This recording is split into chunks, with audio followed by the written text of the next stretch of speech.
கிறிஸ்துவுக்குள் பிரியமான சகோதர சகோதரிகளே, உங்கள் அனைவரையும் தினமொரு முத்துக்கள் நிகழ்ச்சியில் சந்திப்பதில் மிகுந்த மகிழ்ச்சி அடைகிறேன்.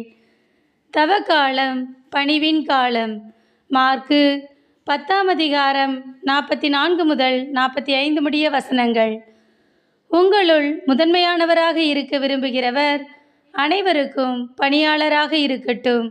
ஏனெனில் மானிட மகன் தொண்டு ஏற்பதற்கு அல்ல, மாறாக தொண்டாற்றுவதற்கும் பலருடைய மீட்புக்கு ஈடாக தம் உயிரை கொடுப்பதற்கும் வந்தார் என்று கூறினார்.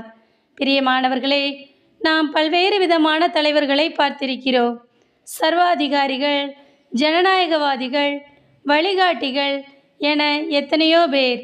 ஆனால் இயேசுவின் பணி செய்யும் தலைமை பண்பு இன்று வரை அனைவருக்கும் தேவையானதாக உள்ளது.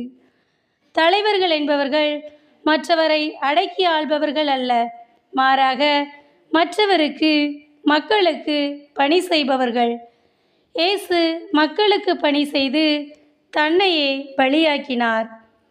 இயேசுவிடம் விளங்கிய பணிவு நம்மிடம் உள்ளதா?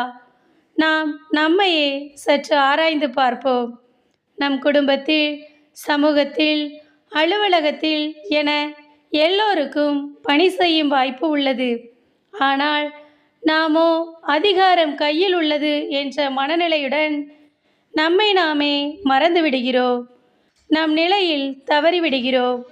நாமும் நம்மிடம் உள்ளவர்களுக்கு தேவையான உரிமைகளை வழங்கி அவர்களின் மாண்பை நிலைநாட்டுவோம்.